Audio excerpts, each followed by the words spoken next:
Adding formulas to cells is really quite straightforward, and I'm sure you possibly will have tried it in the past. If not, you can have a go now. We're going to take the mortgage function sheet to do this. If you go to review, you'll see there's an option here for new comment. Now you need to make sure you're on the cell that you'd like to add a comment to. So I'm on this one here, new comment. Box pops up. In bold is my username. So whoever you're logged in as, you don't have to retain that. You can remove it or you can replace it. I'm going to put Guy. This is the monthly mortgage payment. Click away. And then depending on the settings, your comment will either stay or it will disappear. Mine are currently set to show. It says here, show all comments. If I take that tick off, it disappears. Put it back on, comes back again. With them fixed, I can actually move them, but the arrow will remain pointing at the correct cell. So it doesn't matter how far away I move, the arrow remains. So I can move it back again. I can even resize it so it's a different shape. Maybe move it somewhere more logical. Or I can say don't show.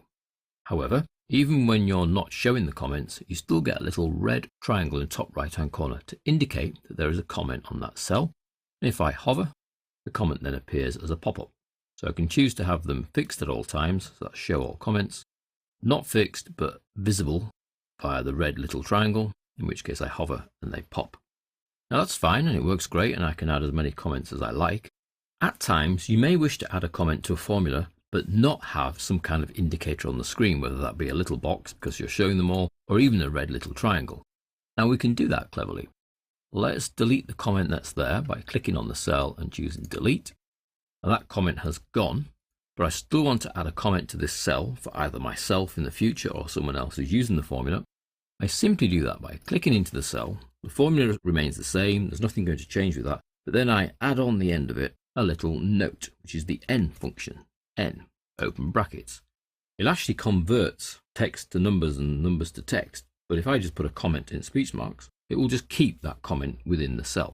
So n, open brackets, speech marks. This is the monthly repayment value.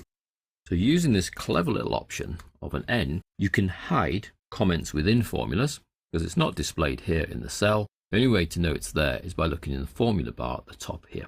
But we can hide that comment in there, and anyone who's just using the sheet to work things out is not likely to then go around and interrogate the formulas. Anyone who needs to know what's going on would have a look at the formula, would have a look at the contents up here, and then this comment could be quite helpful to them. We might use it a bit more than just to say this is the monthly repayment value.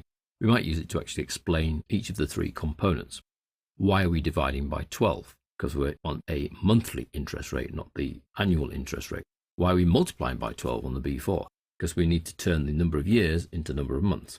So we could put all of that inside the comment, hidden away here in the formula, but not affecting the formula's result. We do that by just adding that plus n, open brackets, open speech marks, comment, close speech marks, close brackets. So I could add one to here, for example, plus n, the LTV is the loan to value, thus explaining the abbreviation. And again, it's not visible on the sheet. It's only there if you look into the formula itself.